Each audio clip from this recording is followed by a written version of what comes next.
You're a middle market CEO, so you've seen your share of tech revolutions. If something feels off about the semantic layer hype, you're not behind. You're paying attention. Welcome to the Enduring Advantage podcast.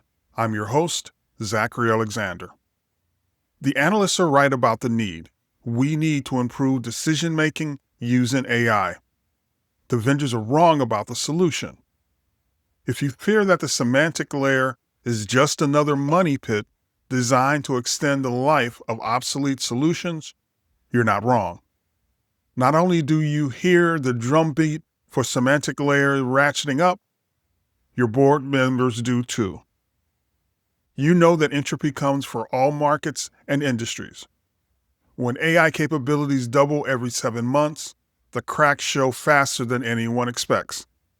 The headline for all to hear is that there's a context gap mucking up everything. The reality is that you need to be able to support better decision-making today and capture institutional knowledge for tomorrow. So many people hear context gap and they think they've heard all they need to know. However, you as a CEO have to contend with context-bound knowledge. Context-bound knowledge is institutional knowledge that stays trapped in the environment where it grew up, because nobody asks where else it might be highly valued. The instinct is to protect what you've already built, isn't resistant to change. It's the correct strategic read. But protection doesn't mean preservation in amber. It means unbinding what you know from where it grew up, so it can be deployed to landscapes that don't even exist yet. That's the goal. Not better dashboards, not faster queries, not a semantic layer that optimizes decisions you're already making. The goal is to free your institutional knowledge from the context it's bound to, so that when the landscape shifts, and it will, that knowledge travels with you instead of dying on the vine. Unbinding institutional knowledge isn't a technology project. It's a strategic posture. When you unbind institutional knowledge, you're not migrating data or building better reports. You're separating what your organization knows from where it happens to sit right now, so it can be deployed to contexts you haven't even encountered yet. Think about what that means. Every market you've navigated, every customer problem you've solved, every operational pattern your team has refined over the years, all of it is currently expressed in one context: your industry, your org chart, your competitive landscape. Unbinding says that knowledge isn't about this landscape. It grew up here. It doesn't have to stay here. The semantic layer conversation wants you to optimize how knowledge serves today's decisions. Unbinding asks a bigger question. Where else might that knowledge be deployed when today's landscape is unrecognizable? Here's what that means for the drone maker posture. Most organizations facing the need to set out for new horizons ask, which platform do we buy? Which vendor do we bet on? That's an incumbent strategy. You're picking sides in someone else's war and hoping you choose right. The drone maker posture asks a different question. What do we know that will survive this transfer? You're not betting on platforms. You're building an advantage layer. That layer that makes every AI capability you deploy more valuable because of what your organization already knows. And here's what your board needs to understand. You're not tier one. So much of business literature is targeted as large, multinational enterprises, traditional incumbents. Their wants, their needs, their priorities. And you can't fault the writers. They are simply adhering to the 80-20 rule. Big companies hire consultants and they pay well. That's not a disadvantage, it's the game. They don't understand the drone maker posture. In modern warfare, the drone maker routinely lays waste to billion-dollar weapon systems with swarms of $500 hobby drones. In business, we take the same posture to defeat custom integrated solutions costing tens of millions of dollars with consumer-grade AI and adaptive intelligence. If you take that posture, you're not competing with the tier one budgets. You're not trying to match their enterprise stack. You're deploying what you know, your institutional knowledge, your domain expertise, your years of pattern matching through tools that cost a fraction of what they're spending. And because your advantage layer is homegrown, not rented from a vendor, it compounds every time you deploy it. They're locked into platforms, you're portable. They're optimized based on tier one priorities, not yours. You're unbinding knowledge that you already own for the next step. They have budget, you have velocity. The drone maker doesn't win by building a better fighter jet. The drone maker wins by making the fighter jet a bad investment. So what does this mean for your people? Because that's the question underneath everything else.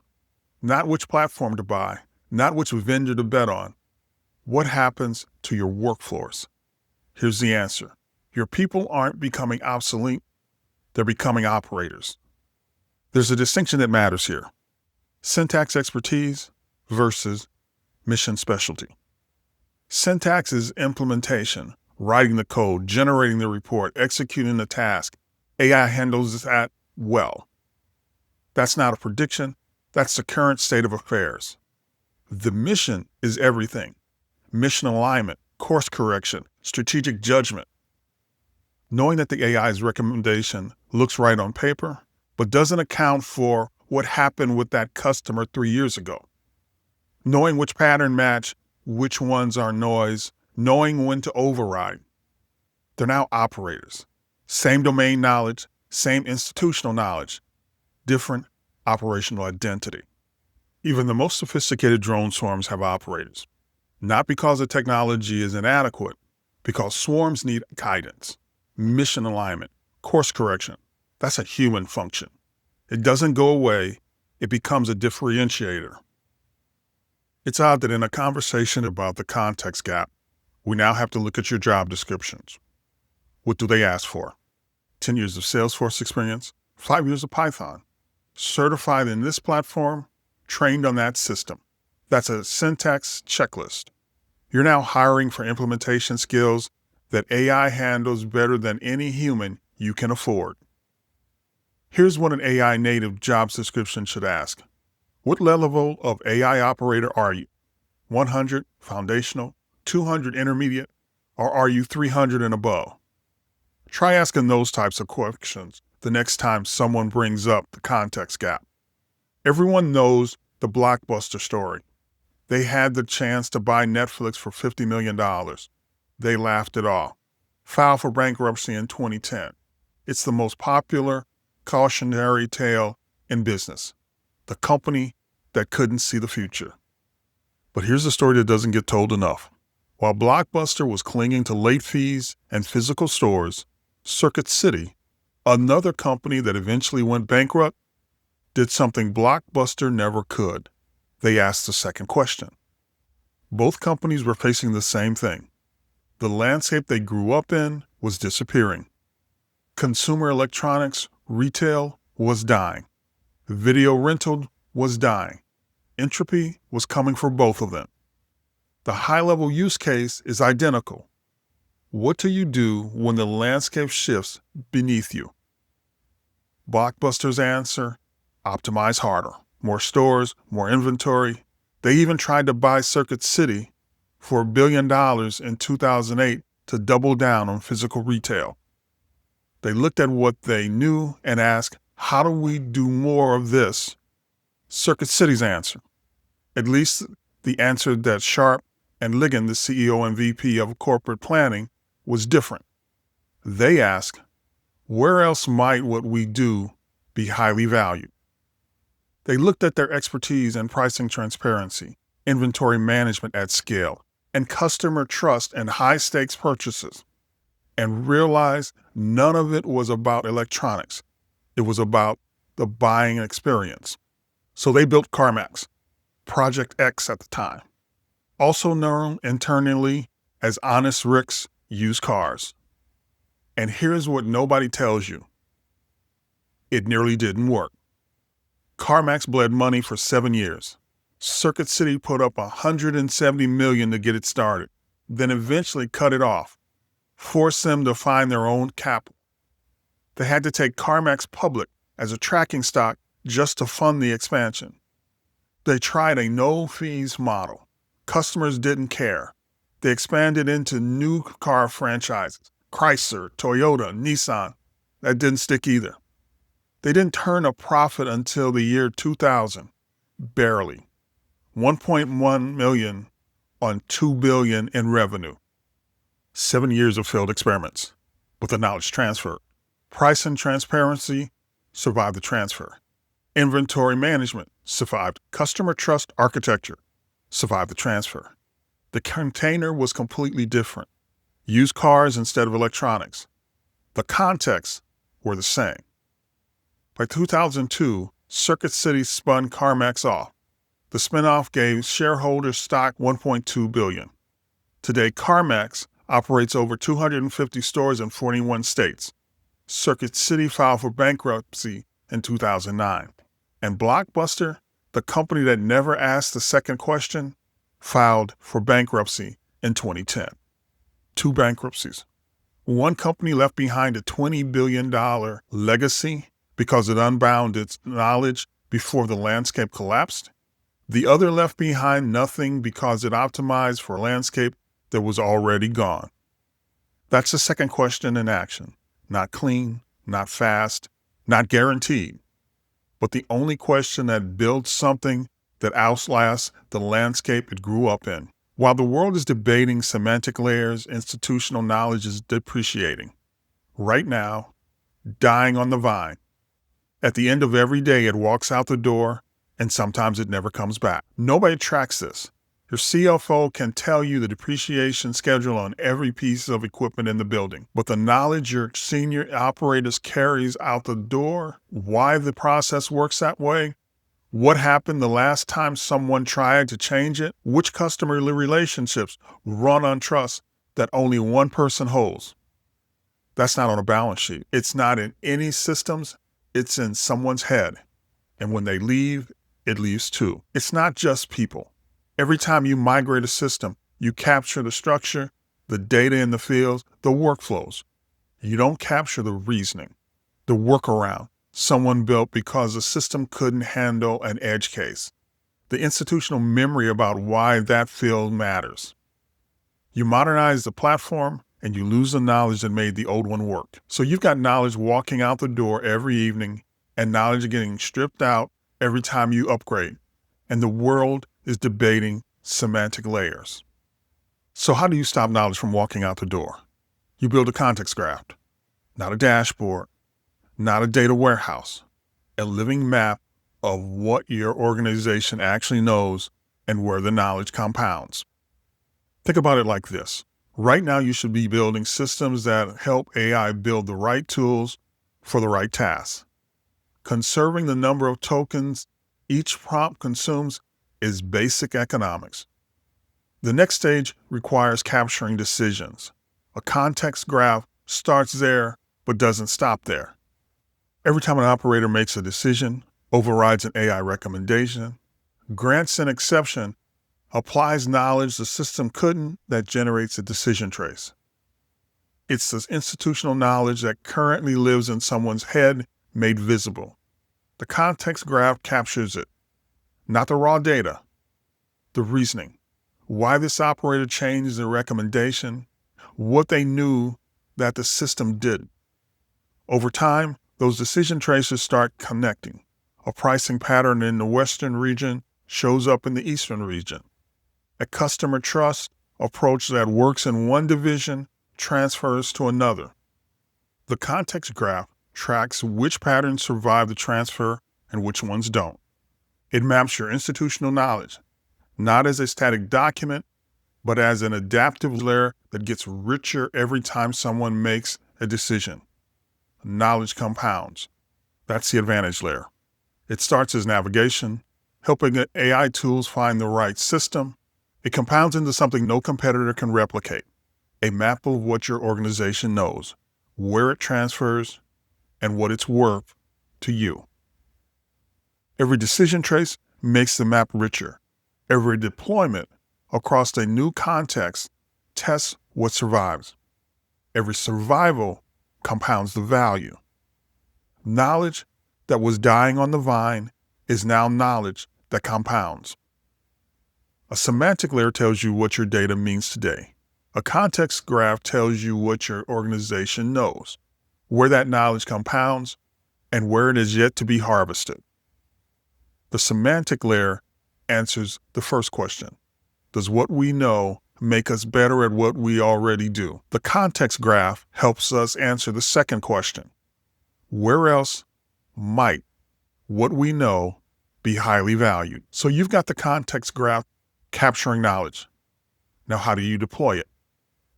Not one initiative, not one big bet, not a 12-month implementation plan that's obsolete before it launches. You deploy it in swarms.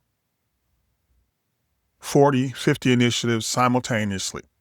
Each one small enough to fail cheap and fast, but enough to learn from. Each one is a sensor and a strategic action at the same time, testing where your institutional knowledge survives the transfer while generating intelligence about the landscape. This is where the drone maker posture becomes operational. You're not launching one expensive drone and hoping it hits the target. You're launching 40, 50, $500 drones and watching which ones find something. So 35 fail. That's not waste. That's adaptive intelligence at industrial scale. Each failure tells you what doesn't survive the transfer. 5 break through. And those 5 may not have been predicted through analysis.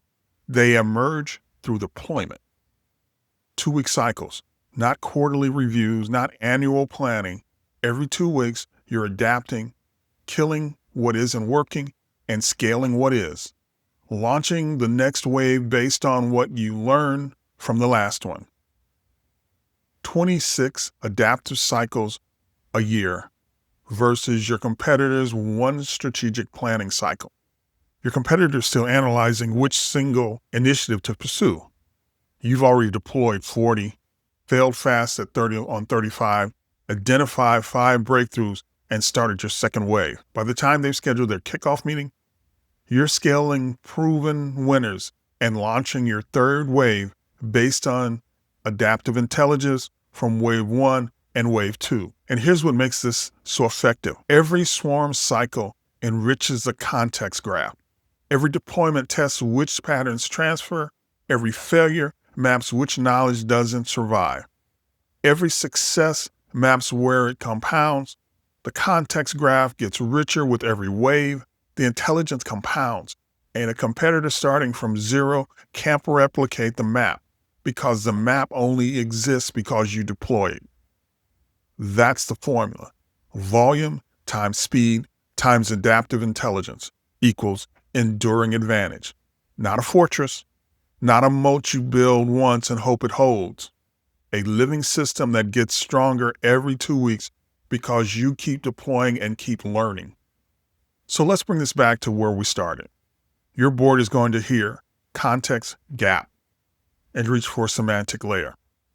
Now you know why that solves the surface problem and not the structural one.